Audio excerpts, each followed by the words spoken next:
Ui, kaixo, egunon, eta ongi etorriak, eta baita ere eskarrik asko etortzeagatik hitzaldi honetara. Hitzaldi hau izango da, justu kurtso hasi ezkero egiten dugun bosgarrena.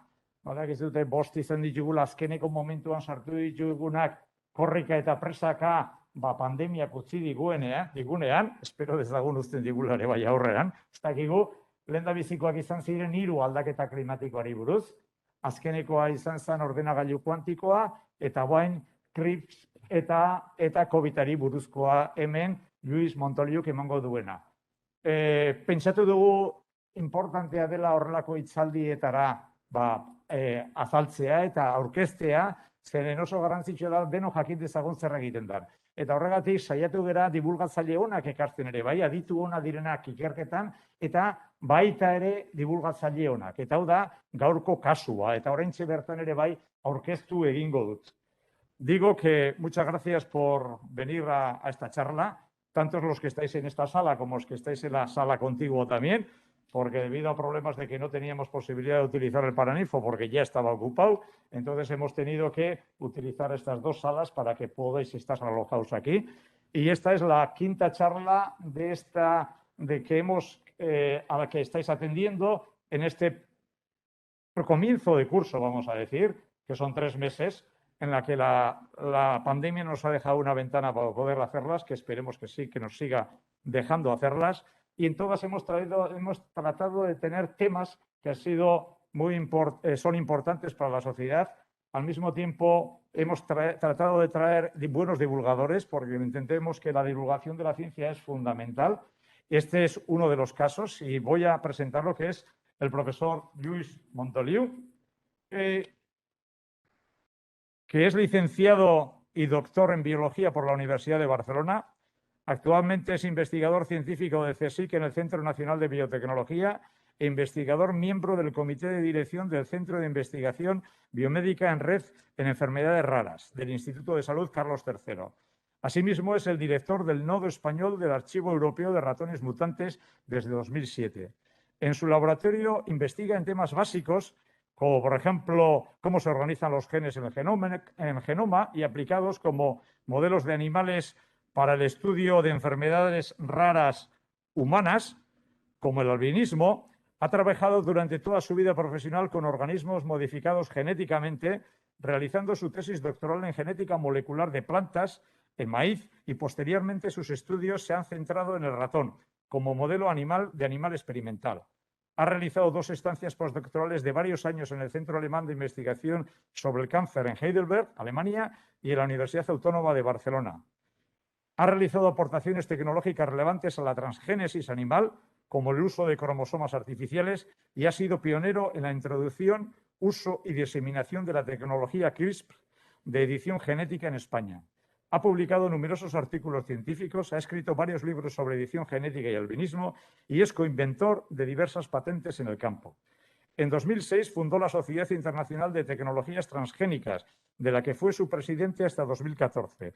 Es actualmente presidente de la Sociedad Europea de Investigación en Células Pigmentarias, presidente de la Asociación para la Investigación Responsable e Innovación en Edición Genética y miembro de las juntas directivas de diversas sociedades científicas adicionales. Es actualmente el presidente del Comité de Ética del CSIC y miembro del panel de ética del Consejo Europeo de Investigación IRC en Bruselas. Además de la investigación, le interesa y apasiona la bioética, la formación también y la divulgación científica. En 2018 recibió el premio STT por su excepcional contribución a las tecnologías transgénicas, la placa de honor de la Asociación Española de Científicos por sus contribuciones a la ciencia española y el premio Sincronizados de la agencia SINC por su compromiso en la divulgación científica y su colaboración con los medios de comunicación. En 2019 recibió un premio de la Fundación Antama por su labor de divulgación científica en biotecnología. En 2020 ha recibido la medalla HS Rapper de la IFPCS por sus investigaciones en pigmentación y albinismo.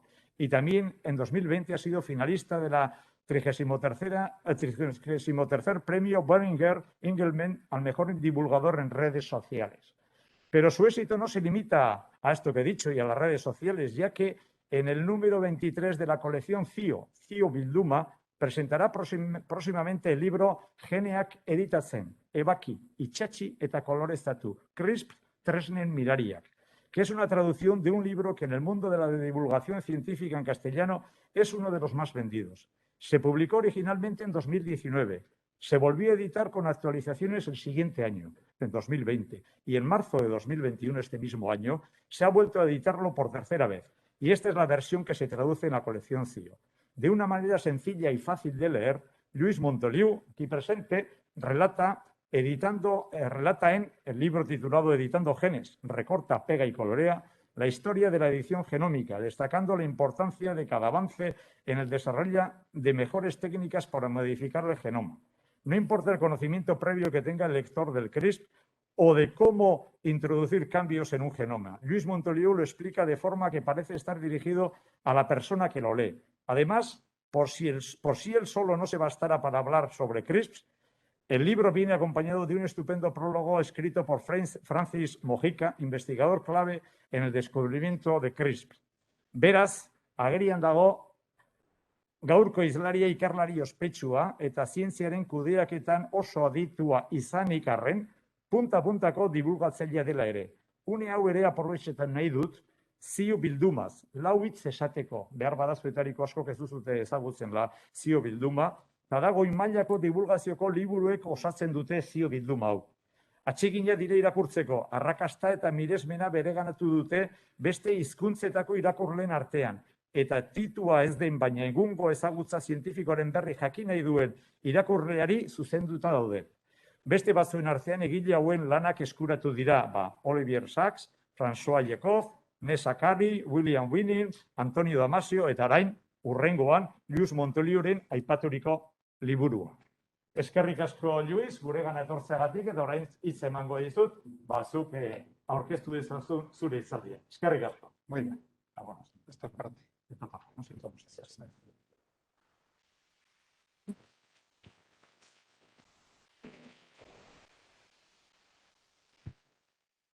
Bueno, Egunon eta eskerrik asko, Fernando. Un placer estar de nuevo aquí con vosotros en esta universidad donde tengo tantos colegas y buenos amigos. Y para hablaros un poco de la edición genética, que es algo relativamente nuevo, es algo que apenas va a cumplir el próximo enero 9 años desde que aprendimos a utilizarla, 9 años, pero que veréis que en los últimos años, a quien haya seguido de cerca esta evolución, veréis que hemos descubierto maneras distintas que no podíamos ni imaginar en 2012 o 2013, cuando empezó toda esta revolución. Bueno, lo primero que quiero es hacer un crédito a estas dos investigadoras. Sabéis que a vuestra izquierda la francesa Emmanuelle Charpentier, ella trabaja en un Max Planck en Berlín, y a vuestra derecha la bioquímica Jennifer Doudna, que trabaja en la Universidad de California en Berkeley. Ellas dos recibieron en 2020, en octubre de 2020, recibieron el Premio Nobel de Química. Y lo recibieron por el desarrollo de un método de edición genética. Fijaros en el artículo, un método de edición genética, porque lo que nos estaba diciendo ya la Academia Sueca de Ciencias es que ni mucho menos este era el único método que habíamos conocido, ¿no? Probablemente pues, no saltó a la prensa ni saltó a los titulares porque eran tecnologías relativamente costosas, difíciles, poco accesibles. Y fijaros que las meganucleasas de las levaduras empezaron en 95 y nos servían para algo parecido, lo que estamos utilizando ahora las CRISPR. Las nucleasas de dedos de zinc empezaron en el 2001, hace unos 20 años, y las talents, que derivan de una serie de bacterias que son patógenas de plantas, pues aparecieron en el 2011, hace unos 10 años, ¿no? Claro, en 2012 hubo una revolución porque apareció este cuarto y hasta el momento último sistema de edición genética que lo ha cambiado todo, que nos ha puesto todos patas arriba. Y esto lo ha hecho porque, a diferencia de los otros sistemas de edición genética, esto es un método extraordinariamente simple. Veréis lo simple que es.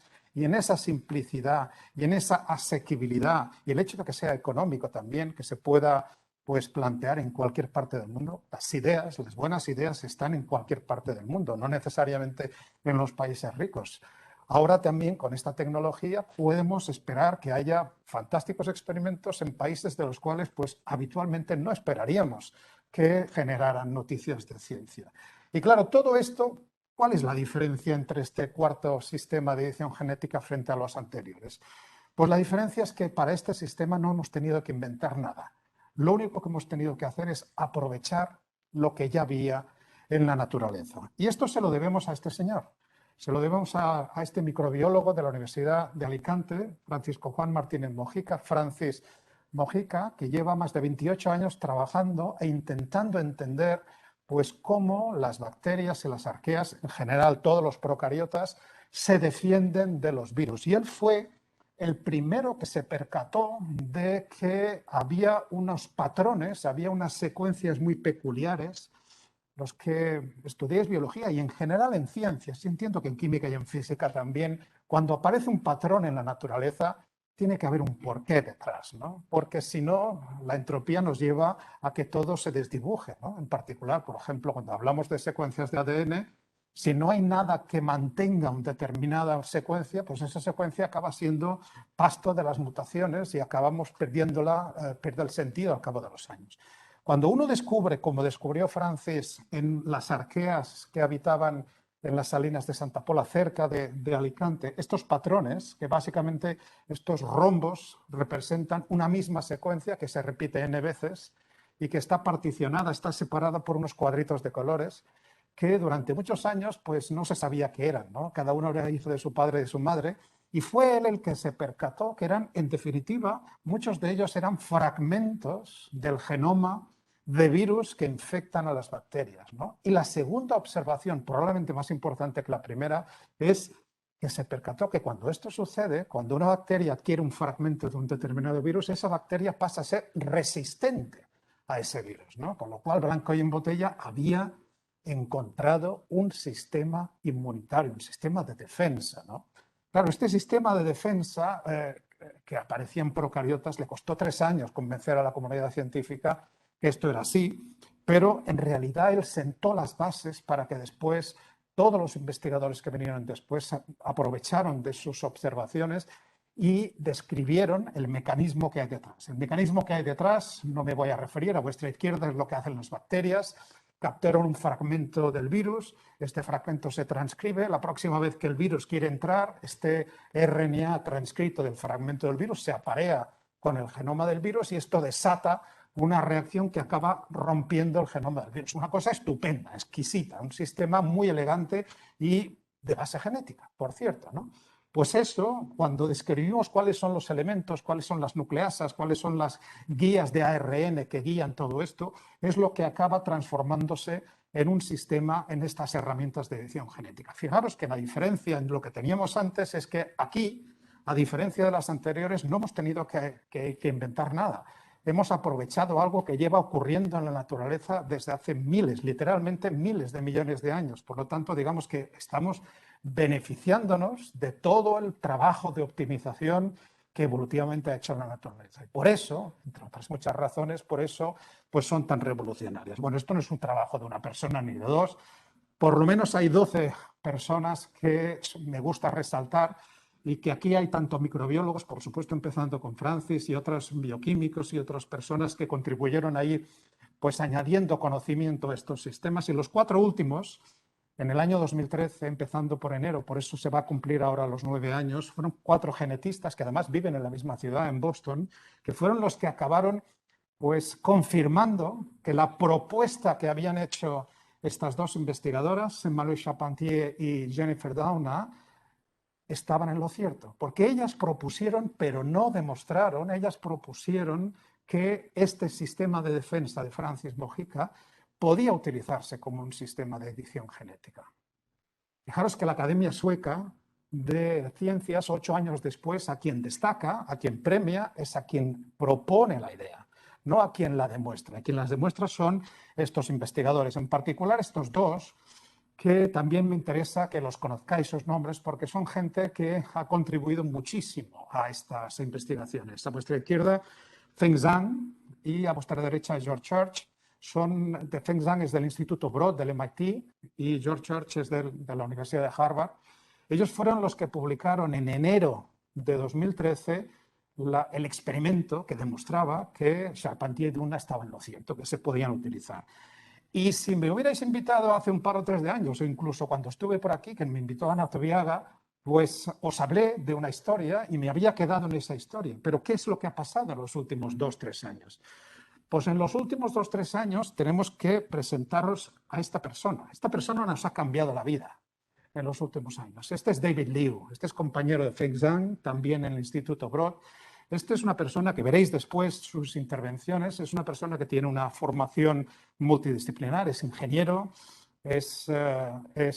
tiene formación en biofísica, tiene formación en biología de sistemas y es una persona que, digamos, que tiene el talento suficiente para imaginar actividades que si no las encuentra en la naturaleza, pues las crea en el laboratorio, ¿no? Y empieza a mezclar pues actividades de proteína que nunca a la evolución se les ocurrió mezclar, ¿no? Y ahí está, digamos, su contribución que nos ha cambiado la manera de ver y cómo nos estamos acercando. Esto fue lo que tanto Charpentier como Duna nos dijeron en el año 2012 que podía ser como el mecanismo o el sistema basal básico de CRISPR-Cas, ¿no? Una nucleasa, por lo tanto, una enzima que corta ácidos nucleicos, en particular ADN.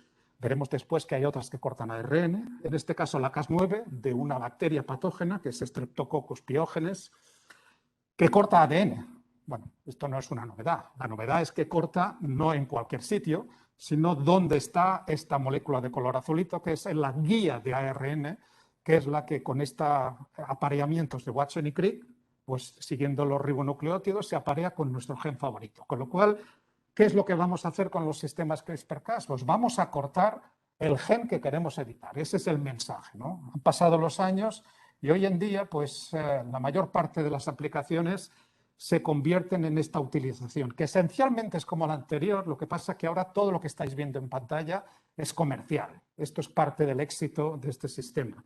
Podemos comprar la nucleasa, podemos comprar la guía que se rompe en dos trocitos, un trocito que es obviamente variable, que decide qué gen vamos a modificar, y otro trocito que es constante y que es el que atenaza la guía y es el que une la guía con la nucleasa. Nosotros compramos estas tres cosas y en 3-4 días nos llegan los reactivos al laboratorio y empezamos a jugar. Eso es la diferencia frente a otros muchos sistemas, a otros muchos tipos de experimentos, ¿no?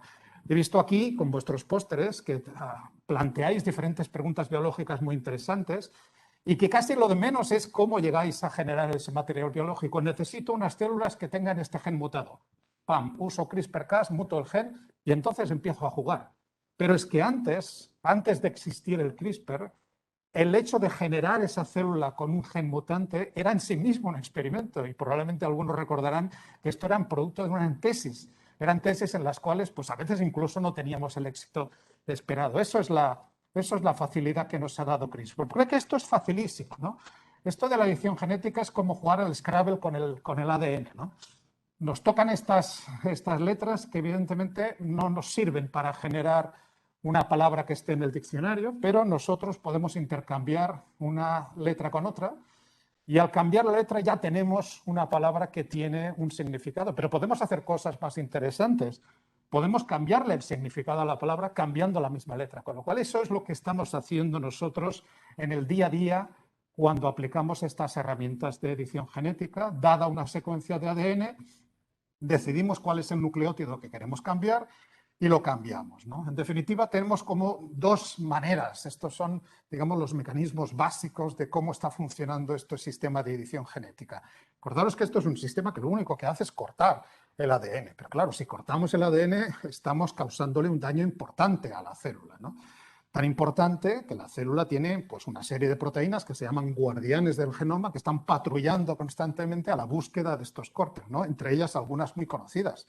Por ejemplo, P53, ¿no? Que se dedican a encontrar estos cortes de doble cadena y lo que hacen es intentar resolverlos, ¿no? ¿Cómo lo resuelven, no? Lo resuelven por lo menos de dos maneras. Hay más maneras, pero generalmente lo resuelven por la vía de la izquierda, es la vía de la unión de los extremos no homólogos, ¿no? Ahí la célula no asume nada. Ahí la célula lo que hace es meter y sacar nucleótidos al azar. Meter es insertar y sacar es deleccionar. Por eso hablamos de indels, ¿no? Y finalmente acabamos teniendo alguna microhomología local que nos permite, con el efecto velcro, efecto cremallera, restituir la continuidad física del cromosoma. Ya está, hemos resuelto el problema, hemos curado esa cicatriz, claro, pero como hemos metido y sacado letras, probablemente el gen dejará de tener la secuencia primitiva y este gen dejará de funcionar. Fijaros que esto es esencial porque ahora tenemos un sistema fantástico de inactivar genes. Lo único que tenemos que hacer es cortarlos. Cortarlos y esperar a que la célula haga su parte del trabajo y al resolverlo el gen deja de funcionar. También podríamos hacer o activar o utilizar la ruta que pues, utiliza homología, a la cual le podemos dar pues, un molde con secuencia, molde de ADN, con secuencias homólogas a izquierda y a derecha, que nos permite introducir secuencias a voluntad. Y esto es propiamente dicho la edición, ¿no? Entonces, hace unos cuantos años, pues ninguneábamos la vía de la izquierda y pues ensalzábamos y creíamos que la vía de la derecha es la que nos iba a resolver todos los problemas, ¿no? Ya os hago un spoiler, os digo que esto no es así, que tanta terapia se puede hacer curando una mutación como inactivando el alelo mutado. De las dos maneras podemos llegar a un tratamiento, ¿no? Y fijaros que es mucho más sencillo, porque eso es lo que saben hacer desde hace miles de millones de años estas nucleasas. Es mucho más sencillo cortar el ADN que intentar convencer al sistema de reparación que lo repare de una manera determinada. Esto lo podemos hacer en el laboratorio, con plantas, con animales, con levaduras, con células, y luego seleccionamos lo que nos interesa. Pero claro, esto es un poco más complicado cuando lo trasladamos a la clínica, ¿no? A la clínica no tenemos la opción de decir, bueno, vamos a coger X pacientes y a alguno habrá que les saldrá bien. No, vamos a ver, lo que tenemos que hacer éticamente es intentar salvar a todos y cada uno de los pacientes, ¿no? Con lo cual, fijaros que con el tiempo hemos evolucionado y ha cambiado nuestra manera de acercarnos. Esto se ha extendido en todos y cada una de las disciplinas, biología, biomedicina, biotecnología y un montón de aplicaciones. Lo vamos a repasar muy fácilmente. ¿Qué es lo más fácil que hacemos actualmente con CRISPR-Cas? Pues eliminar la actividad de un gen, ¿no? Cortamos un gen y cuando se repara este corte el gen deja de funcionar. Chimpú, esto está muy bien. Lo podemos hacer solamente de uno en uno o lo podemos hacer de muchos en muchos. Por ejemplo, eliminar todas las copias de un retrovirus que está integrado en el genoma porcino y que nos molesta y que puede ser un problema cuando estos órganos de cerdos modificados genéticamente se pueden utilizar, por ejemplo, para xenotransplantes, ¿no? Esto es hace relativamente un par de meses. Sabéis que se hizo el primer experimento de un riñón de un cerdo modificado genéticamente que se puso en contacto con la circulación sanguínea pues, de la pierna de una mujer que estaba en muerte clínica, que durante unas horas pues, el riñón hizo lo que tenía que hacer. ¿Qué es lo que hace un riñón? Pues producir orina. Con lo cual, fijaros que el riñón no fue rechazado y esto ya sienta las bases para que paulatinamente pues, los xenotransplantes vayan siendo una realidad. El problema que tenían los xenotransplantes es que podíamos estar añadiendo un montón de virus a los pacientes a los cuales trasplantábamos, ¿no? Con CRISPR eliminamos este problema. Podemos eliminar los genes de las gliadinas del trigo, ¿no? Que son los constituyentes principales del gluten. Esto es lo que ha hecho pues, Francisco Barro en el Instituto de Agricultura Sostenible de Córdoba, que es del CSIC. Él ha eliminado con CRISPR los genes de las gliadinas y ha generado un trigo que tiene un bajísimo contenido en gluten, por lo tanto es un trigo cuya harina pues, se puede panificar y sus panes y sus productos alimenticios serían pues, consumibles para las personas que tienen celiaquía. O lo que hemos conocido también en septiembre en Japón, que me voy a un ejemplo de plantas, estos tomates que son los primeros que se están comercializando con un origen en CRISPR. En este caso se ha inactivado la parte reguladora de un gen que regula la producción de esta molécula, de un neurotransmisor que es el GABA, que estos tomates tienen como 5 o 6 veces más cantidad de GABA, lo cual permite reducir pues, la hipertensión moderada. Entonces, digamos, la hipertensión moderada, pues uno podría tomarse la pastilla que le receta el médico o comerse una ensalada de estos tomates, ¿no? Bueno, pues aquí tenéis un ejemplo también en el mundo de las plantas. Podemos duplicar los cortes y si lo duplicamos en cis, esto es en la misma molécula de ADN, lo que vamos a promover es que el sistema se equivoque y elimine lo que hay entre medios y generemos una delección que está en la base de un montón de enfermedades congénitas, pero que también nos sirve a nosotros para preguntarnos cuál es la función de los interruptores génicos, ¿no? Aquellos que hacen que los genes se activen o se silencien y que están en esa parte oscura del ADN, largamente olvidada, que nos ha costado mucho estudiar y que ahora, gracias a estas herramientas, podemos estudiar, ¿no? Yo tengo que agradecer a este estudiante brillante italiano, Davide Serugia, que hizo la tesis con nosotros, el postdoc, luego se fue a Boston y acaba de regresar a Europa y ha montado su laboratorio en Viena y está buscando estudiantes de doctorado, con lo cual yo recomendaría que lo contactarais. Acaba de ganar una de estas ayudas del IRC, con lo cual pues yo le auguro un buen futuro, ¿no? Davide fue el que nos introdujo la tecnología en el laboratorio y nosotros nos preguntamos, porque podemos cortar a izquierda y derecha de un elemento regulador y preguntar, ¿qué pasa? Cuando eliminamos ese elemento regulador, ¿qué es lo que pasa? Bueno, pues lo que pasa es algo así parecido, ¿no? No hay que ser muy experto, nosotros trabajamos en pigmentación. Cuando eliminas la parte funcional de un gen, pues esperas que el gen deje de funcionar, pero cuando eliminas un elemento regulador no sabes qué va a pasar.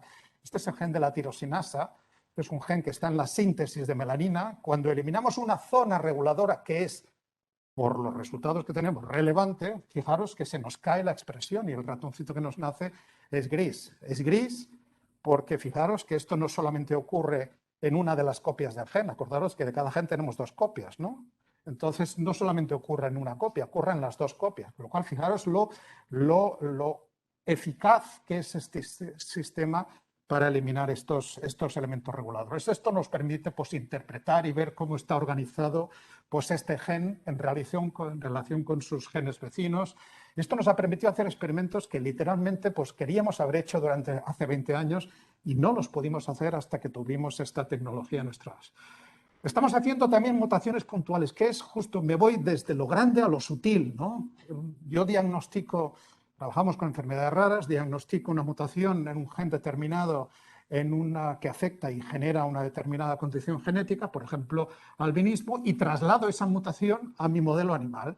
Ese modelo animal que porta la mutación de un paciente que tiene nombre y apellidos es el avatar de esa persona, ¿no? Avatar, yo utilizo la metáfora de esta película de ciencia ficción de 2009 de James Cameron, que muchos habréis visto.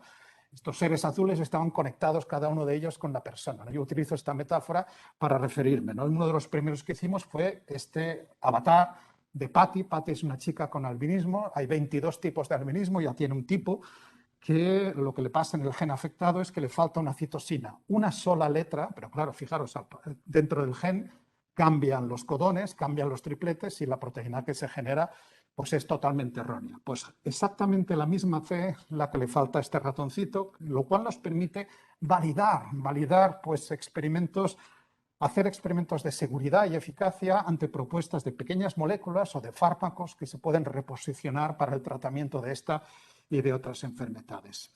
¿Qué otras cosas han ocurrido que nos han cambiado la vida en la edición genética? Pues han aparecido diferentes variantes. Esto lo propusieron a partir de 2014 Charpentier y Dunna, se había propuesto incluso antes, pero básicamente está esquematizado a vuestra derecha. La nucleasa Cas9, como os he dicho, corta las 2 cadenas de ADN, pero hay una versión que llamamos nicasa, que lo que hace es cortar solamente una de las 2 cadenas, ¿no? Claro, cuando cortamos una siempre podemos utilizar la otra cadena de ADN como molde, ¿no? Y esto es mucho más sencillo de reparar. Y fijaros que incluso tenemos una que no corta ninguna de las 2 cadenas, ¿no? Entonces, ¿cuál es el chiste, no? ¿Cuál es el chiste de utilizar una Cas9 que está muerta, que no funciona, ¿no? Claro, está muerta, no corta, pero está sentada en un sitio determinado del genoma, porque la hemos llevado allí con la guía, no la está cortando, pero si nosotros ahora vamos a añadir, por ejemplo, un módulo de activación, vamos a despertar a esa gente de forma específica, o un módulo de supresión de transcripción, y vamos a inactivar un gen. Y esto es la base de algo que hemos conocido este año de los interruptores génicos, ¿no? O sea, encender y apagar genes a voluntad, ¿no? Que se llama el CRISPR-on y el CRISPR-off, ¿no? Jugando con estos activadores y con estos silenciadores, pues podemos actuar ya no a nivel genético, sino en la siguiente capa, que es lo que está encima de la genética, es la epigenética, ¿no? Estamos alterando la capacidad que tienen los genes para reactivarse o para silenciarse, ¿no? Acordaros que patológicamente hay genes que no deberían estar expresándose y se expresan, y esto puede tener una consecuencia patológica y al revés.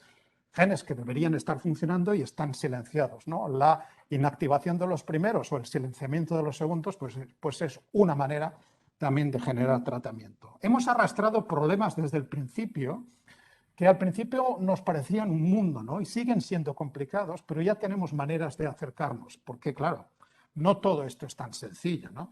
Por ejemplo, uno de los primeros problemas que se vio es que estamos utilizando apenas 20 ribonucleótidos, 20 letras del ARN para emparearnos con la guía, con el gen que nosotros queremos modificar. Puede haber secuencias muy similares que se apareen 19 de 20 o 18 de 20 en otra parte del genoma, lo cual nos lleve a que ese otro gen que nosotros no quisiéramos alterar acabe siendo alterado. Esto es lo que los ingleses llaman off-target effects, fuera de la diana, y en realidad lo que estamos haciendo es inactivar pues, secuencias similares no deseadas. Esto es un problema. Esto es un problema que durante los años primeros hizo que se escribieran muchísimos artículos, pero la realidad es que hemos aprendido a gestionarlo y lo hemos aprendido mediante la bioinformática. Hay un montón de programas que nos seleccionan la mejor guía. Y de hecho, cuando publicamos esta revisión en 2019 había más de 100, hoy hay muchos más. Con lo cual podemos combatir esta especificidad o esta falta de especificidad con guías mejor seleccionadas. El problema de verdad es el mosaicismo con estas primeras variantes de CRISPR, ¿no? Porque nos hubiera gustado que la vía de la derecha, la que nos permite introducir lo que nosotros queremos, fuera la que funcionara en todas las células, ¿no? Pero no es así. Funciona habitualmente solamente en aquellas células que se están dividiendo activamente. Pero hay muchas células en nuestro cuerpo que no se dividen. Por ejemplo, muchas neuronas, ¿no? ¿Y qué hacemos con estas células? Ahí no tenemos manera de utilizar la vía de corrección por homología. Tenemos que basarnos en la vía de unión de extremos no homólogos. Pero esa vía no tiene memoria. Cada vez que se repara, mete letras o quita letras, pero lo hace sin acordarse de lo que acaba de hacer con la molécula anterior. Con lo cual estamos generando ruido, estamos generando mosaicismo. Este ratoncito, en el cual yo he restaurado el gen de la tirosinasa, por lo tanto esperaría que fuera uniformemente pigmentado, pues no lo es, porque solamente he conseguido restaurarlo en algunas células de su cuerpo, ¿no? ¿Por qué esto es así? Porque cuando yo he pinchado estas herramientas, un embrión de una célula, esas herramientas CRISPR no han desaparecido, han seguido existiendo cuando el embrión se ha ido dividiendo, 2, 4, 8, 16, 32 células. Por ejemplo, en 8 células, cada célula tiene pues, 2 alelos, 2 copias de un gen, 8 por 2, 16. Este embrión tiene 16 maneras de haberse corregido. ¿Esto cómo se puede ver cuando no lo veo directamente con pigmentación? Pues secuenciando, ¿no? Tengo un montón de posibles alelos, un montón de posibles secuencias, entre las cuales está lo que yo quiero hacer. Esto no es un problema en el laboratorio, esto ya lo hemos resuelto en el laboratorio. Me nacen un montón de ratones que son mosaicos, yo tengo que detectar el que es portador del alelo que a mí me interesa, ¿no? En este caso, pues este de aquí, ¿no? Este es el alelo que me interesa, lo pongo a cruzar y espero que mediante meiosis pues, se segreguen estas diferentes mutaciones y llegue a tener un ratoncito que me permita establecer una colonia con la mutación que yo estoy interesado. Pero claro, esto no lo puedo hacer con pacientes. Yo no puedo tratar a una persona y decirle, en el mejor de los casos, a usted no sé lo que le va a pasar, pero quizá alguno de sus hijos va a dar una copia que sea correcta. Esto no funciona así, estamos todos de acuerdo. Entonces, fijaros que estáis viendo el talón de Aquiles de la primera variedad o la primera andanada de herramientas CRISPR-Cas. ¿Qué soluciones tenemos a nuestra disposición? ¿Qué es donde aparece David Liu? David Liu fue premonitorio, fue el que anticipó cómo podríamos resolverlo, ¿no? Y se le ocurrieron varias maneras. Una de ellas fue los editores de bases.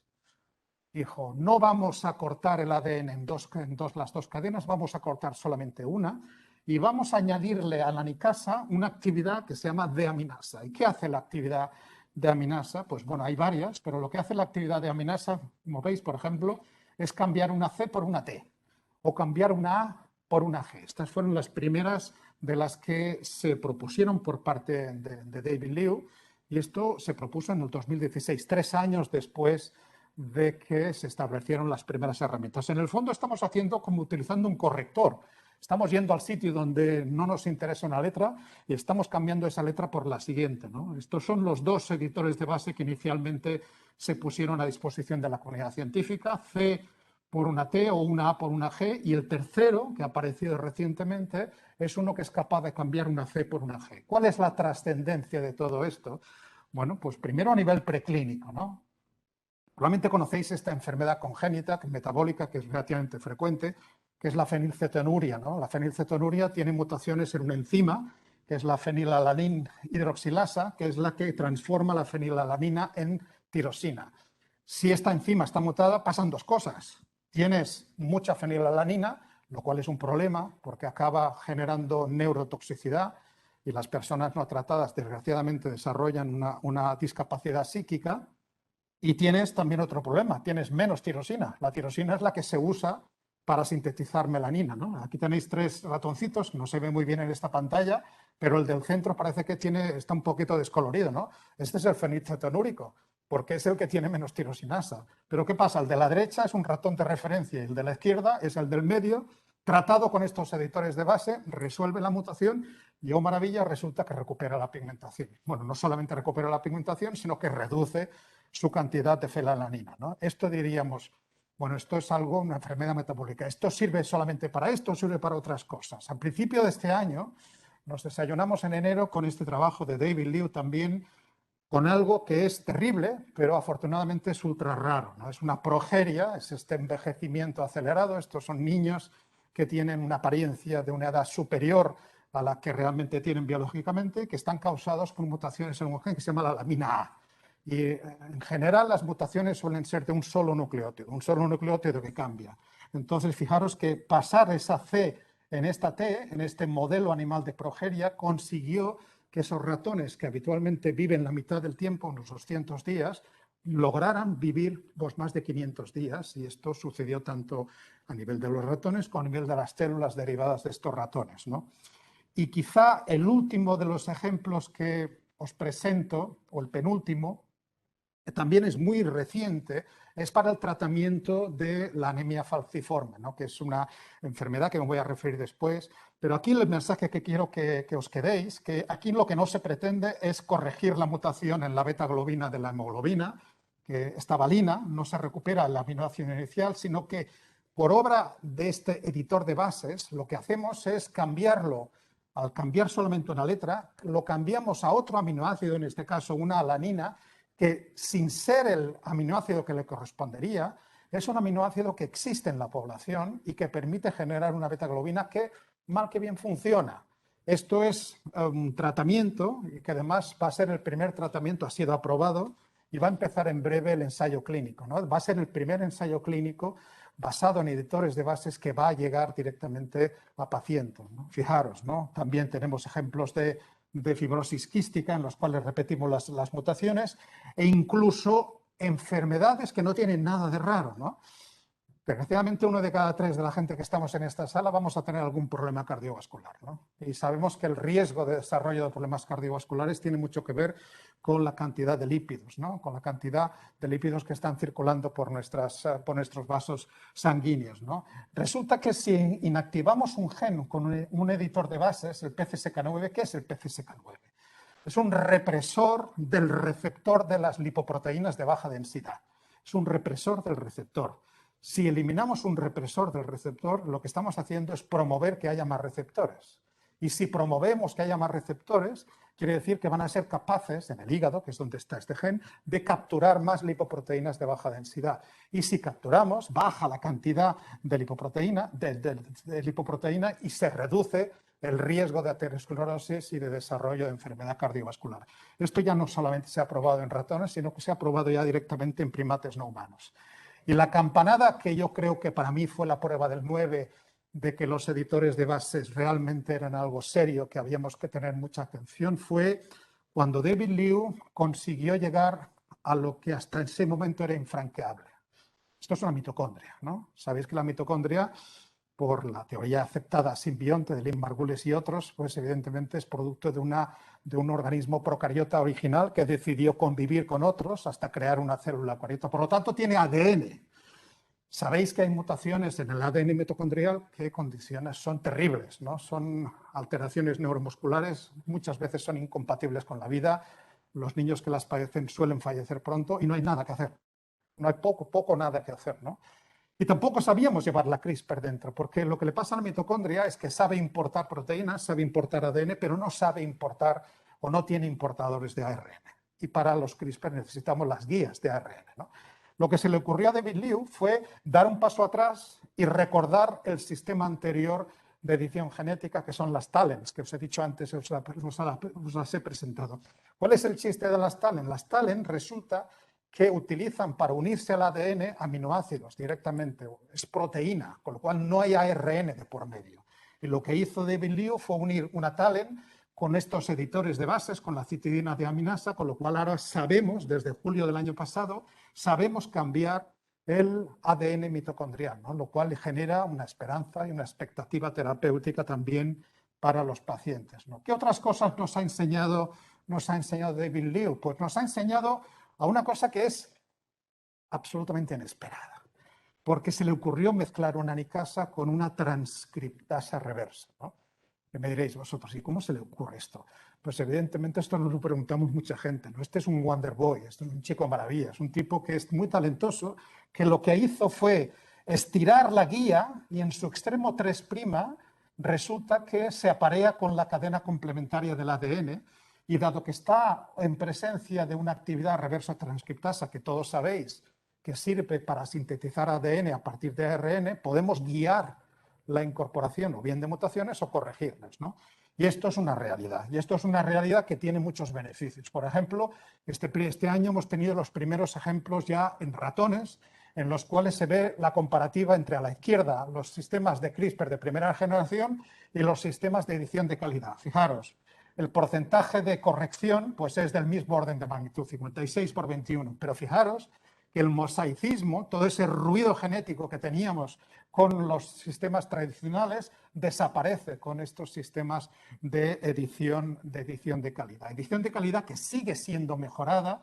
Se dio cuenta David Liu que ese extremo 3' pues podía ser atacado por RNasas y claro, si rompemos el extremo 3', pues se acabó la historia con estas ediciones de calidad. Entonces se le ocurrió a él poner una protección, una estructura secundaria que impidiera a la RNasa pues comerse ese extremo 3' y mejoró el sistema de edición de calidad. Y también se percató que la reparación de los nucleótidos desapareados del ADN inhibía también este prime editing, ¿no? Y entonces añadió al sistema una molécula que inhibe este sistema de reparación, con lo cual consiguió potenciar de nuevo estas ediciones de calidad, ¿no? Esto lo podéis revisar. Hay una revisión que acaba de ser publicada en iba a decir en este mes de noviembre, estamos ya en diciembre, pero de Liu, que lo tenéis en Molecular Therapy, donde se ven exactamente pues, dónde está la situación en estos momentos. De todas las múltiples aplicaciones que tiene CRISPR, yo os quiero contar brevemente pues, algunas que han tenido éxito dentro del campo de la terapia génica, ¿no? Terapia génica que sabemos que tiene dos rutas de administración, ¿no? O bien tratamos directamente al paciente in vivo, o bien extraemos células del paciente, las modificamos en el laboratorio y luego las devolvemos al paciente ya una vez editadas, que sería la estrategia ex vivo. Bueno, lo que pensábamos, lo que os conté cuando estuve aquí hace unos cuantos años, aquí dándose el charla, lo que pensábamos que iba a suceder es que lo que íbamos a hacer es cortar cerca de la mutación, darle un molde con la secuencia correcta y conseguir restaurar el gen, ¿no? Pensábamos que esto iba a ser la panacea, ¿no? Bueno, esto es más complicado de lo que parece, ¿no? Acabáis de ver que el mosaicismo, pues rampante, pues realmente es un problema que todavía no sabemos gestionar, que lo sabemos gestionar con plantas y con modelos animales, pues porque seleccionamos lo que nos interesa y descartamos lo que no nos interesa, pero en la clínica esto es un poquito más complicado. En el fondo, tenemos la misma tesitura, la misma pregunta que tuvieron los primeros experimentos de terapia génica que empezaron hace unos 30 años. La terapia génica se propuso a finales de los 80, principios de los 90, y lo que pretendía es curar una mutación, ¿no? O bien introducir un fragmento que contuviera la mutación corregida, un fragmento mayor, o bien meter una copia funcional del gen en otra parte del genoma, ¿no? Esto sigue ocurriendo, esto en los hospitales de nuestro país sigue teniendo lugar. Eso lo llamamos lentivirus, ¿no? Los lentivirus que se insertan al azar y que tienen la copia terapéutica del gen. Pero claro, esto tiene un peaje, tiene un precio, ¿no? Al insertarnos en un sitio podemos romper, podemos dar al traste con un gen preexistente y eso no nos interesa. No nos interesa que añadamos un gen a coste de perder la función de otro. Por eso, La estrategia que se ha hecho más, digamos, más popular últimamente es la utilización de unos vectores virales asociados a los virus que son los adenoasociados, que se mantienen como episomas, esto quiere decir fuera del genoma, y que nos permiten añadir el gen correcto sin el coste de interrumpir nada de nuestro genoma. Por ejemplo, este es el caso de esta terapia génica aprobada recientemente también en Europa y también en España, que es Luxturna, ¿no? Luxturna, que es un vector adenoasociado para corregir este gen RP65 que está asociado a degeneraciones de retina. ¿Cuál es el problema de este medicamento? El problema no tiene nada que ver con la ciencia. El problema de este medicamento es que cada uno de los tratamientos vale 400.000 euros. 400.000 euros. Solemos tener dos ojos, ¿no? 400.000 por dos son 800.000. Con lo cual, fijaros que ahí tenemos otro debate que se abre para llevar y para cumplir con el cuarto principio de la bioética, que es el principio de justicia, ¿no? Que todo aquello que hagamos sea un beneficio no solamente para los inmediatos y los que puedan sufragárselos, sino para todo el mundo, ¿no?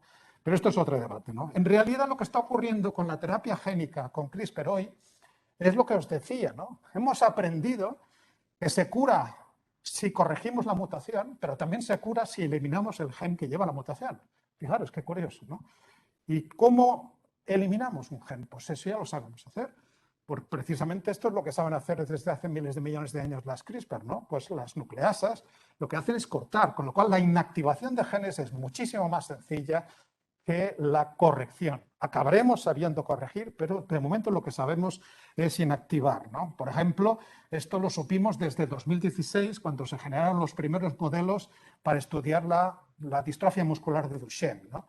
En la cual eliminábamos pues, un exón que era patogénico y generamos una distrofina que, no siendo igual que la original, pues era una distrofina que llegaba a un porcentaje pues, significativo de fibras musculares y permitía restaurar, ¿no? Esto ya se ha llevado a la práctica y hoy en día tenemos nada menos que 52 ensayos clínicos que están ocurriendo con CRISPR. Muchos de ellos son ex vivo, muchos de ellos son lo que controlamos mejor, porque una vez fuera del paciente, digamos que es mucho más fácil hacer la modificación, seleccionar lo que vamos a retornar. Pero claro, esto está limitado a prácticamente dos tipos celulares o a dos sistemas, ¿no? A la sangre y a la piel. No podemos extraer neuronas y nosotros en el laboratorio cultivarlas y luego esperar que esas neuronas colonicen, etcétera, ¿no? Esto lo tenemos que hacer solamente con algunos tipos, ¿no? Precisamente por eso, los primeros éxitos que estamos viendo, y esto se conoce poco y hay que decirlo más, porque un gran aporte de soluciones para el cáncer va a ser la inmunoterapia, ¿no?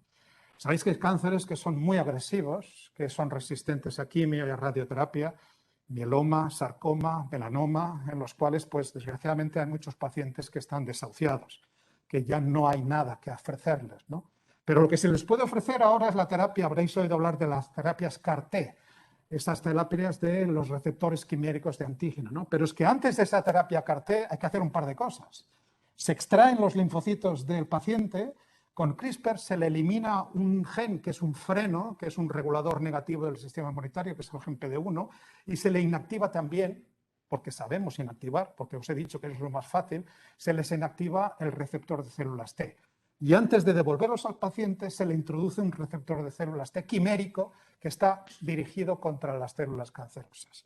Esto no funciona, desgraciadamente, en todos los pacientes, pero como me dice el titular de Oncología Pediátrica del Hospital La Paz de Madrid, Antonio Pérez Martínez, buscarle por las redes, es un tipo genial, es un tipo que ha dado un par de entrevistas, etcétera, pues él está salvando un 30 o un 40% de los niños que antes se le morían, con lo cual eso ya de por sí creo que eso es importante, ¿no? También hemos visto ejemplos de función con anemia falciforme y beta-talasemia. Fijaros que aquí lo que pasa es que la beta-globina está mutada y entonces la hemoglobina no es capaz de transportar el oxígeno adecuadamente y además esto genera un cambio en la morfología de los eritrocitos. Cuando estamos desarrollándonos como feto, no tenemos la beta-globina, tenemos la gamma-globina, que deja de aparecer cuando nacemos porque empieza a reprimirse.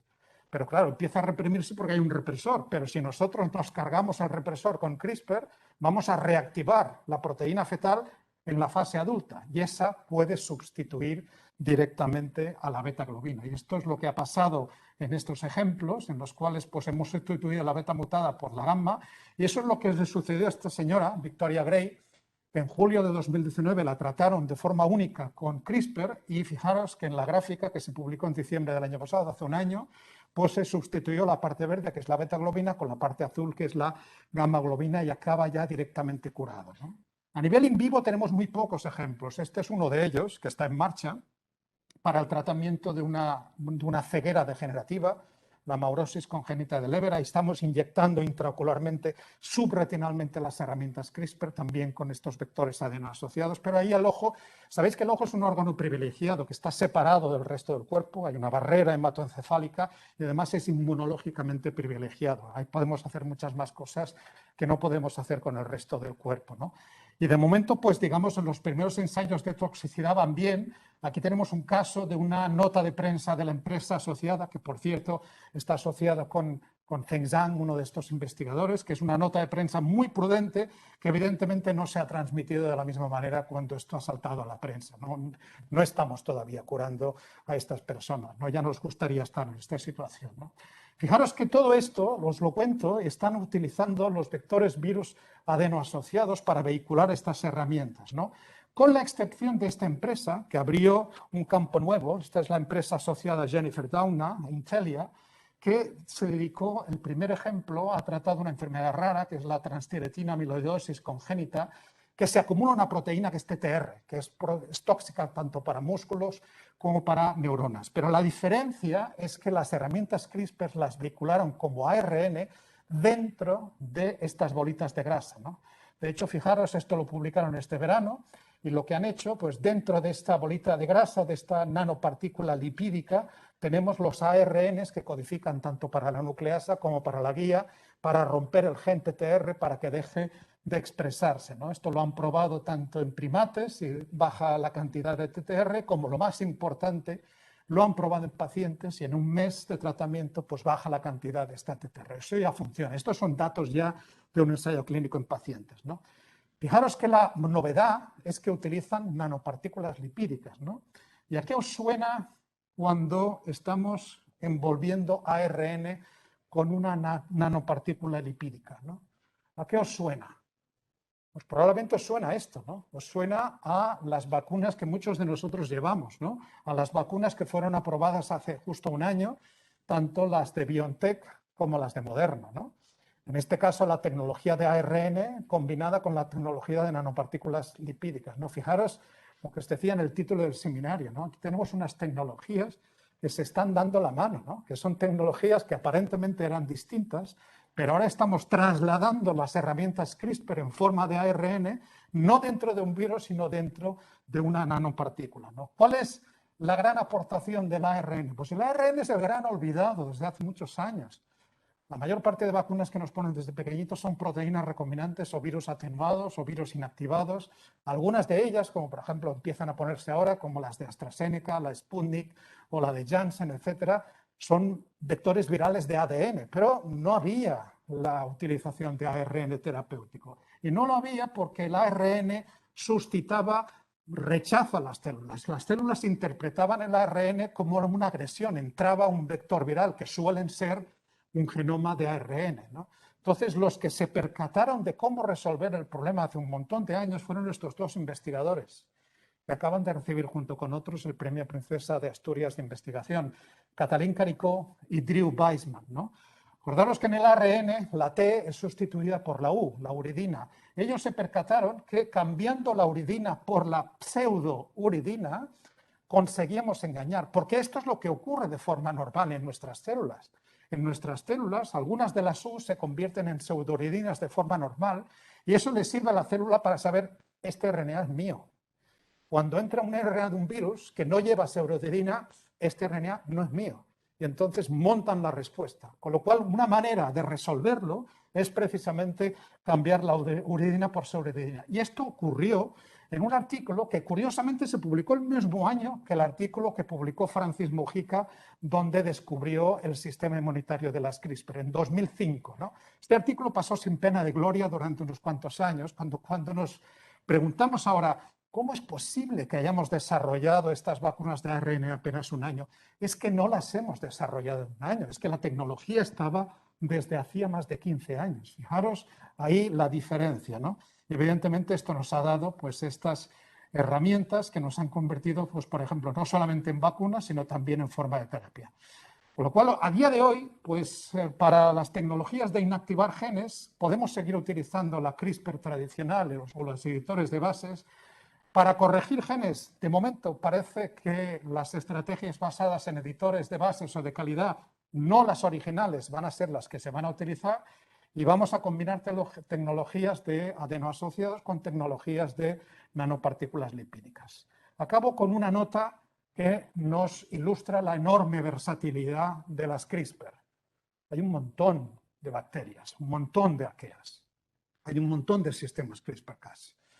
Aproximadamente la mitad de las bacterias y un 80% de las arqueas tienen sistemas CRISPR-Cas, que por cierto es solamente uno de los muchos sistemas que utilizan los procariotas para defenderse de los virus. Este no es solamente el único, tienen otros, ¿no? Con lo cual, fijaros el trabajo que hay, ¿no? Si alguno de vosotros quiere dedicarse a algo con tremendo futuro, microbiología molecular, intentar poner sentido a toda esta cantidad ingente de sistemas CRISPR-Cas que todavía no sabemos qué están haciendo, ¿no? En particular, esto nos puede servir incluso para la COVID. ¿Y cómo nos puede servir para la COVID, ¿no? Fijaros que todo lo que os he contado es un sistema de corte de ADN, pero luego tenemos el sistema 2.0 de CRISPR que nos permite cortar ARN, que corta ARN guiado por una pequeña molécula de ARN. Aquí ya veis que hay otras nucleasas que no cortan ADN, sino que cortan ARN. Estas nucleasas son de la familia Cas13a. Esto lo descubrió Feng Zhang en 2017 y se percató que esa nucleasa Cas13a, que es capaz de encontrar su cognato, su RNA complementario, pues, y cortarlo, lo que se dio cuenta es que in vitro, cuando esto ocurría, la nucleasa se volvía loca y cortaba todo lo que había por ahí, todos los ARN, ¿no? Para la mayor parte de mortales esto hubiera sido un fiasco. Lo hubiéramos metido en un cajón y lo hubiéramos olvidado, ¿no? Feng Zhang no es un mortal, ¿no? Feng Zhang es una persona que, como David Liu, pues piensa más allá y él convirtió un fiasco en una oportunidad de diagnóstico, porque se le ocurrió, si yo pongo unas pequeñas moléculas de ARN que tienen un extremo fluorescente y el otro extremo con una neutralización de la fluorescencia, cuando encuentre el ARN, su complementario, se volverá loco, cortará todo, cortará también estos ARN indicadores y el elemento fluorescente empezará a fluorescer. Con lo cual, habré asociado la detección del ARN que yo quería buscar con fluorescencia. Con lo cual, he descubierto un sistema de diagnóstico que además le pone un nombre muy chulo, que es un acrónimo que evidentemente pues no solamente son talentosos con la biología, sino incluso sacando nombres, no Sherlock, no nada menos, ¿no? Y Sherlock es el que aparece en marzo de 2020 como sistema para detectar el coronavirus, ¿no? Con una sensibilidad importante de 10 copias del virus por cada microlitro, ¿no? De hecho, en unos pocos meses él lo convierte y lo simplifica, y fijaros que este es el sistema más sencillo de diagnóstico de coronavirus. Cuidado, no estoy diagnosticando antígeno, no estoy diagnosticando la proteína, estoy diagnosticando la presencia del ARN del coronavirus. Apenas necesitamos un calefactor, unas pipetas, unas tiras reactivas, porque lo hemos convertido la fluorescencia en un tema de química seca, como los test estos de predictor o los test de antígeno, y no solamente esto, sino que en mayo las autoridades estadounidenses lo aprueban para test de diagnóstico. Desafortunadamente esto no ha saltado el océano, ¿no? Y en Europa todavía no están autorizados estos sistemas de diagnóstico. Pero os podéis dar cuenta que esto es infinitamente más sencillo que el PCR. La PCR, llevamos 40 años con la PCR y sigue siendo cualquiera que haya trabajado con PCR, pues bueno, el número de veces que la cosa te sale mal es bastante importante porque hay que estar muy atento, ¿no? Está el robot, hay que generarlo esto con muchísimo cuidado. La respuesta de Jennifer Doudna, que también es interesante, ella también utilizó un sistema basado en Cas13 para romper el coronavirus, y lo que pasa es que en lugar de utilizar una sola guía, se le ocurrió utilizar un montón de guías. Un montón de guías que generan mucha más fluorescencia que es directamente detectable con nuestra cámara del iPhone, ¿no? Lo cual me parece sorprendente, ¿no? Este es el sistema que se publicó a finales del año pasado y que está en vías de convertirse en un kit de detección, ¿no? Con lo cual, fijaros que CRISPR sirve para diagnosticar. Pero claro, CRISPR en su origen, ¿qué es? Es un sistema para cortar el genoma de los bacteriófagos, ¿no?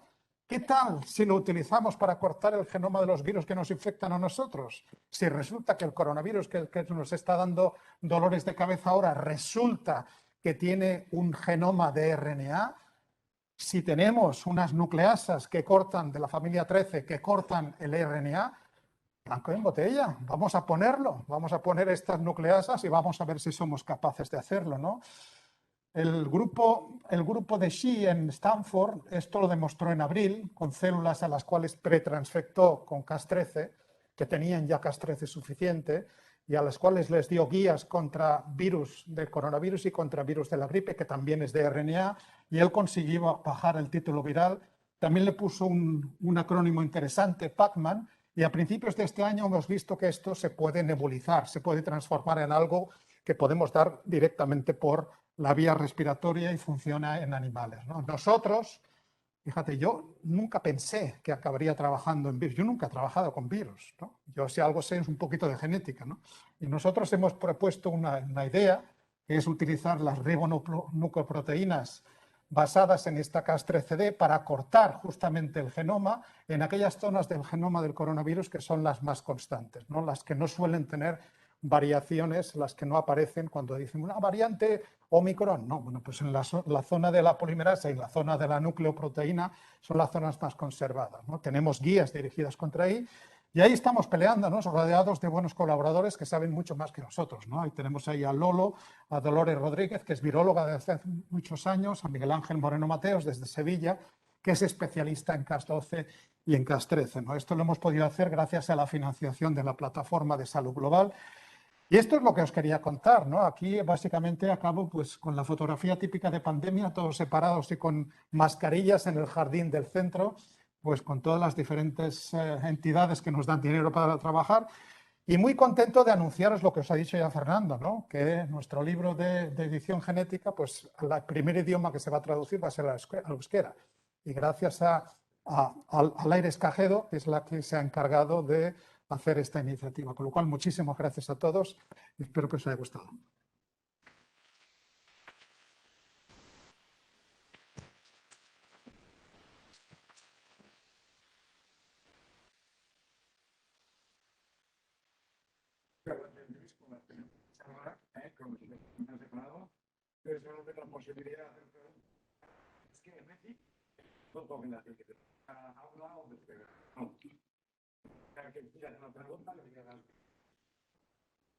Voy a poner el chat aquí por si hay alguien también aquí.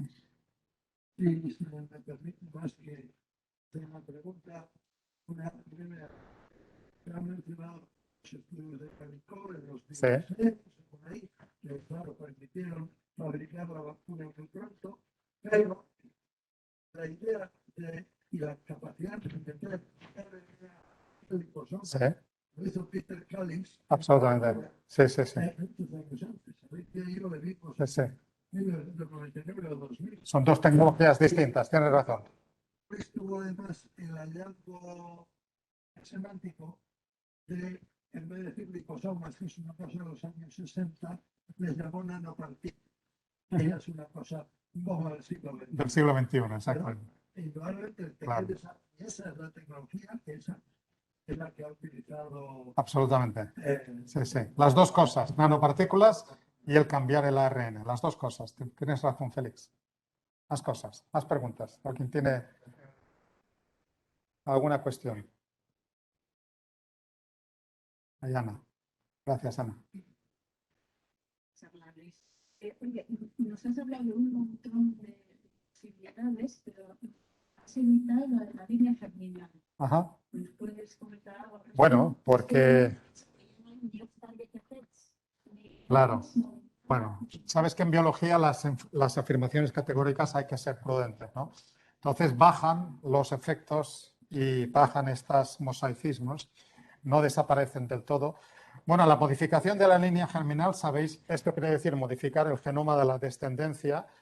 Esto sabéis que es ilegal en nuestro país. Es ilegal porque nuestro país firmó el Convenio de Asturias en 1997 y así es lo mismo en otros muchos países, ¿no? Sabemos todos que en noviembre de 2018 un investigador chino, He Jiankui, pues editó el genoma de varios embriones humanos, cosa que se puede hacer en España, por cierto. Nuestra ley de reproducción humana asistida lo permite. Pero lo que no permite ni aquí ni en China es la implantación de esos embriones para su gestación.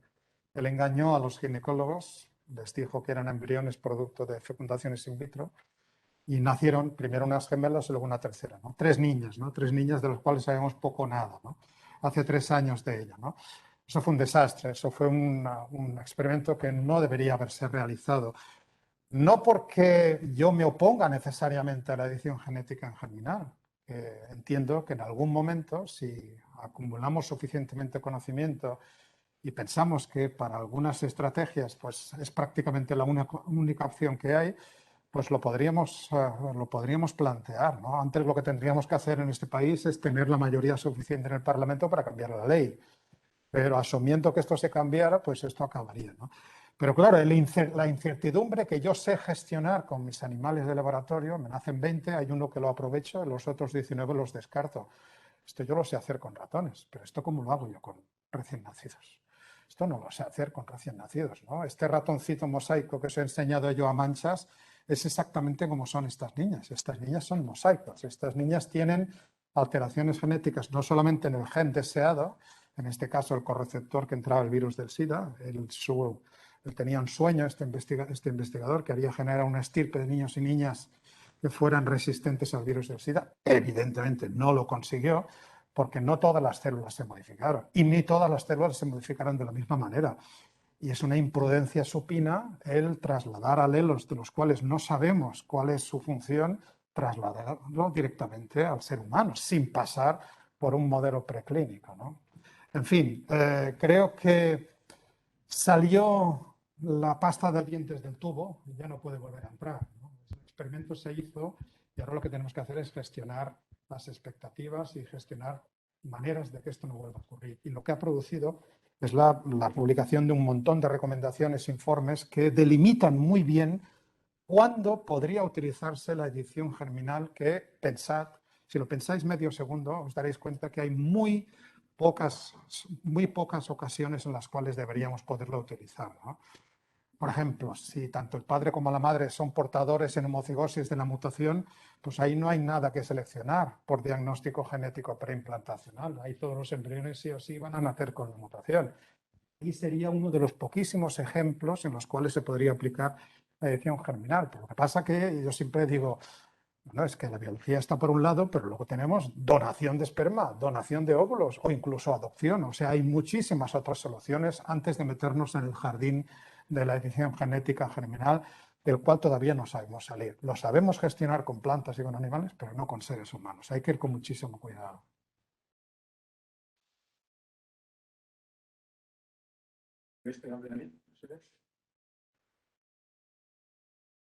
Ay, no sé si hay algo por aquí. No veo, no sé. ¿Ah, sí? No, no hay. Bueno, no sé. Yo Bueno. simplemente comentarte, después de lo que has comentado al final, que el CRISP da un montón de posibilidades. Sí, Pero evidentemente da posibilidades buenas y malas. absolutamente. Ahora, tú hemos visto fundamentalmente las buenas, por los embriones que has comentado ahora. Pero la ética, la bioética, ¿cómo está en ese asunto?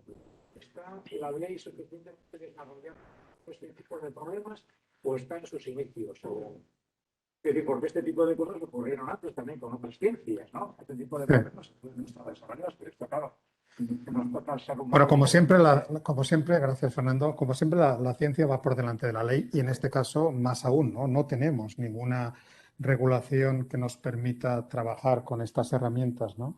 Estas herramientas tienen asociada una incertidumbre, tienen asociada una serie de riesgos que hay que saber valorar, ¿no? Hay unas estrategias, editores de base, editores de calidad, que permiten reducir muchísimo estos riesgos, ¿no? Algunas de ellas ya están llegando a los ensayos clínicos, ¿no? Estas no son necesarias cuando estamos hablando de animales o de plantas. Los tomates o los trigos, etcétera, claro que generan muchísimos mosaicos y generan muchísimos, pero ahí es muy sencillo, ¿no? Con el trigo o con los tomates, pues tenemos toda la multitud de tomates que nos nacen y realmente nos quedamos con aquellos que tienen la modificación que nosotros queremos y los demás los eliminamos. Ahí no tenemos un problema, ¿no? El problema realmente lo tenemos en la clínica, ¿no? El problema lo tenemos en la biomedicina, ¿no? Y eso es donde, pues durante unos años hemos estado ahí enganchados hasta que no se produjo este clic que alguien se percató de que, caramba, pues si las CRISPR lo que saben hacer es cortar genes, ¿no? Pues vamos a aprovecharlas para lo que sirven, ¿no?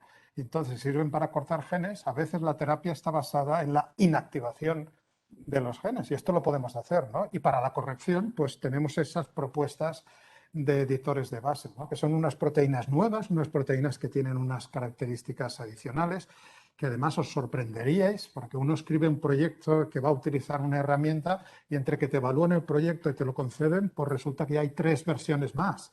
Con lo cual hay que estar muy encima de esto. Esto es un campo que está evolucionando pues, a velocidades lumínicas, no las velocidades geológicas que estamos acostumbrados que evolucionen los métodos. Los métodos han evolucionado rapidísimamente, ¿no?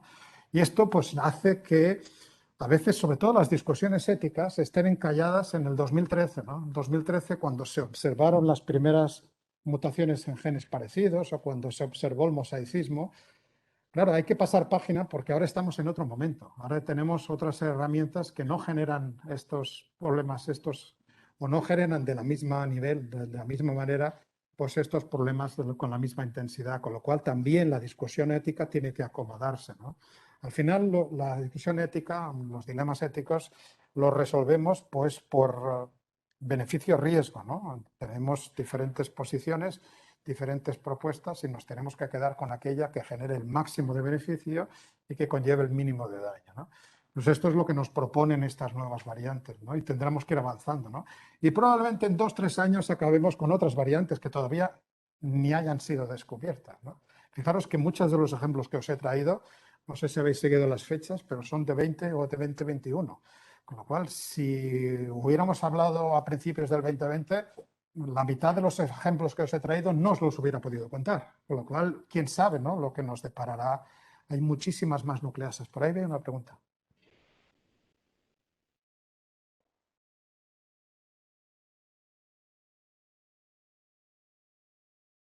Fantástico, Luis. Hola, Elena. En el campo de la oftalmología. Estupendo. Pero más un poco por el Parte ética. Sí. Cuando nosotros participamos en el desarrollo preclínico del euro, o sea, De Luxturna. Muy bien. los cerros que habían sido tratados. Estupendo. Desde que se aprobó en Estados Unidos el tratamiento hasta que se pudo hacer el ensayo y el tratamiento en Europa, pasaron varios años. Sí, eso es cierto. Sin embargo, ahora lo que nos has contado, yo nos conocía que el CERNO, este tratamiento Sí, de diagnóstico. tiene muchos beneficios. Sí. Se pasó la pandemia donde no teníamos para hacer PCRs, Sí. y cuando había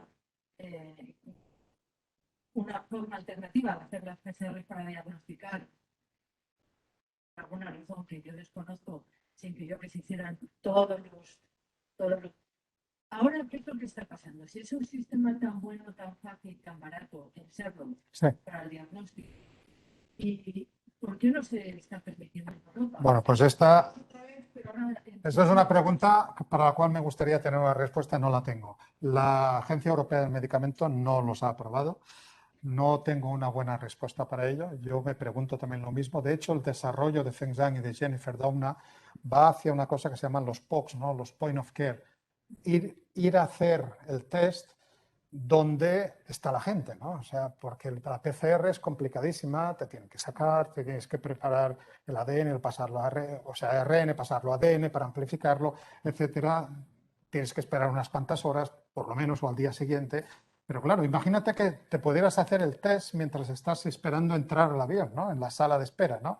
En 30 minutos, Doudna, en 5 minutos la fluorescencia lo detecta, ¿no? El de Zhang son 10-15 minutos, ¿no? Pues esto yo creo que facilitaría muchísimo, ¿no? Algunos de estos test, sobre todo los más rápidos, tienen una sensibilidad menor, pero, no, muy baja no, menor. La PCR bien hecha llega a una copia de virus por microlitro, bien hecha. Estos sistemas están alrededor de las 10 copias o 100 copias, algunas de ellas. Pero lo que estás detectando son aquellas personas que están en posibilidad de contagiar, son las personas que tienen una carga viral importante y estas son las personas que tienes que separar del grupo, ¿no? Y esto yo creo que es un beneficio que se debería poder aprovechar, ¿no? Pues todavía no lo estamos aprovechando. ¿Qué quieres que te diga? Es triste, pero es así. No lo sé. No lo sé. Y eso que lo he preguntado, ¿eh? Lo he preguntado a través de la agencia española, pero no lo sé. Bueno, las cosas tardan mucho tiempo. Por ejemplo, Luxturna se aprobó hace bastantes años en Estados Unidos y hasta una fecha muy reciente, tú lo sabes bien, pues se ha aprobado en España. Porque acordaros que en España, además de tener que nos regimos por la Agencia Europea del Medicamento, para que una terapia pueda administrarse en España tiene que estar aprobada por la Agencia Española del Medicamento y Productos Sanitarios, la EMS, que es la que tiene que definir cuál es la indicación y ponerle un precio a ese tratamiento, ¿no? Y hasta que esto no ocurre, ese tratamiento no existe para los pacientes españoles, ¿no? Y eso es lo que ha pasado con Luxturna, ¿no? Que es uno de los primeros y tardó tiempo, ¿no? En fin, Ana. Venga. Si en este caso has hecho Nucleasa. Sí, ya te he entendido, una nucleasa. No pasa nada. en ese caso,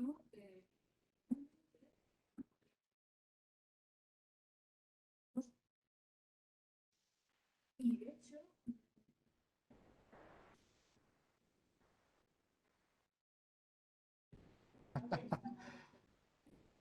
Ana, ¿cómo me conoces? Esto es abeto otro melón, Ana.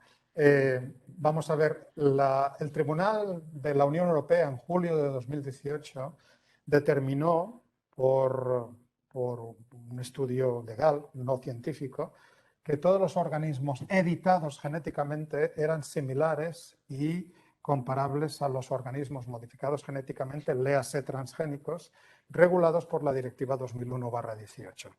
Y esto quiere decir que a todos estos nuevos productos se les presupone, sin ninguna base científica, se les presupone un riesgo para la salud de humanos y un riesgo para el medio ambiente. Y se les exige toda una batería de análisis de riesgo de toxicidad que, por cierto, utilizan un montón de animales, ¿no? De forma, desde mi punto de vista, redundante e innecesaria, ¿no? Bueno, esta es la decisión que ha optado la Unión Europea. Este tribunal no tiene capacidad, no se puede recurrir esas sentencias, ¿no?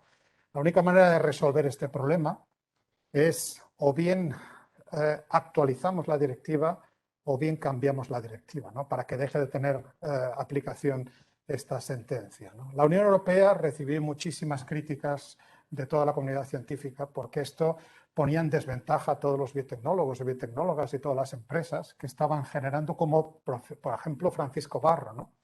Francisco Barro le gustaría que ese trigo editado pues se pudiera comercializar aquí en Europa y no es así, ¿no? Francisco Barro ha acabado trabajando con unas empresas americanas que son las que van a panificar el trigo y son los que nos van a vender los productos para los celíacos aquí, ¿no? Nos vamos a convertir en consumidores en lugar de ser consumidores y productores, ¿no? Si veis el mapa mundi, solamente hay 2 zonas en las cuales se regulan a los organismos editados como transgénicos. Acordaros que los transgénicos estamos añadiendo una nueva función, un nuevo fragmento de ADN. Nada de esto ocurre con las CRISPR. Claro que podemos añadir fragmentos de ADN con CRISPR, pero lo que se hace habitualmente con las plantas es inactivar genes, ¿no? O cambiar alguna letra por algún alelo que ya existe en la naturaleza, ¿no? Y esto no tiene nada que ver con la introducción de nuevos ADNs. Os decía que hay 2 zonas, la Unión Europea es una y el otro país es Nueva Zelanda. El resto del mundo ha decidido no regular. Y esto quiere decir que se consideran que son tecnologías innovadoras de cruzamiento y para generar nuevas variedades que están asumidas, como el agricultor o el ganadero, si se aplican animales, pues ha hecho toda su vida mediante mejora genética, seleccionando en cada uno de los cruces aquellos mejores individuos, ¿no? Pero esto lo hacen de una forma mucho más eficaz, ¿no? Claro, esto nos pone en una desventaja tremenda en Europa, ¿no? Y además, Ana ha puesto el dedo sobre la llaga. porque una vez tú has generado esa planta que ha cambiado una letra por otra y esto repercute quizá en el sabor del tomate, en la cantidad de glúcidos que tienes, más dulce o menos dulce, ese tomate final es indistinguible, porque ha cambiado una G por una C, es indistinguible de otro tomate que existe en la naturaleza, en una variedad natural, que ya tiene de por sí esa C. Con lo cual no hay manera de saber cómo has llegado a esa C, o bien porque lo has cruzado con una variedad existente, o bien porque se lo has metido. Con lo cual, esto genera una inseguridad jurídica tremenda, porque si resulta que nosotros tenemos que demostrar que un determinado organismo pues, ha sido obtenido mediante edición genética, pues no lo vamos a poder demostrar, ¿no? Entonces, ¿qué es lo que va a pasar? Pues que van a entrar en la Unión Europea pues, muchos de estos productos que se habrán obtenido pues a través de edición genética en otros países. Otros países que ponen el acento donde hay que ponerlo. ¿Dónde hay que poner el acento? En el producto final. O sea, lo que tenemos que hacer es que el tomate que generemos no sea tóxico, que no genere problemas a la población. El cómo llegamos a ese tomate, vamos a ver, olvidémonos. Pero resulta que Europa no. Europa ha puesto el acento en cómo llegamos a ese tomate, en el método, ¿no? Y entonces estamos bloqueando ese desarrollo, ¿no? Perdóname que sea muy vehemente y explícito, pero yo creo que eso es un gran error, y creo que lo tenéis que conocer vosotros, ¿no? Porque en definitiva es un error que creo que deberíamos intentar desde la ciencia, con el razonamiento, desde la evidencia científica, pues convencer a nuestros políticos que pues nos vamos a convertir en esa aldea gala irreductible, ¿no? El resto del mundo va a seguir aplicando innovación biotecnológica y nosotros pues no.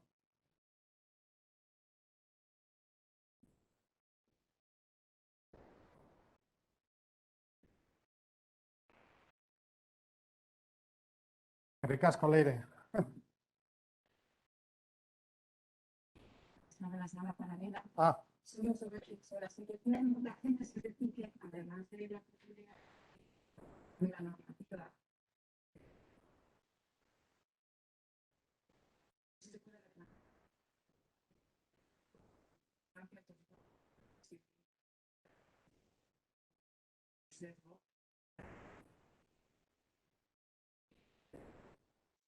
La normativa incluye que no solamente es la uso de esos utilizando una actividad genéticamente.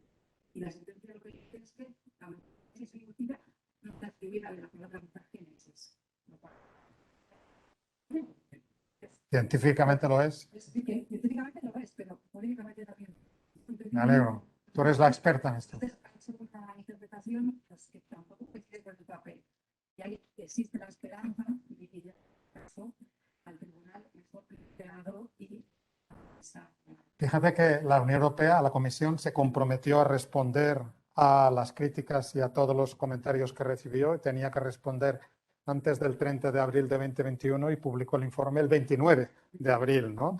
Y lo que nos dijo es que quizás sí, la directiva pues no podría aplicar. Vamos a ver, una directiva que se gestó a finales de los años 90, que se publicó en 2001, 11 años antes de que apareciera esta tecnología, yo creo que no hace falta que os convenza de que igual tendríamos que modificarla. ¿Cómo vamos a aplicar una directiva para una tecnología que ni siquiera sabíamos que íbamos a descubrir 11 años antes, ¿no? Es un absurdo.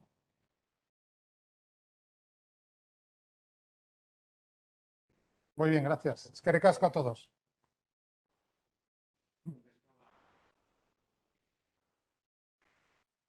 Muy bien.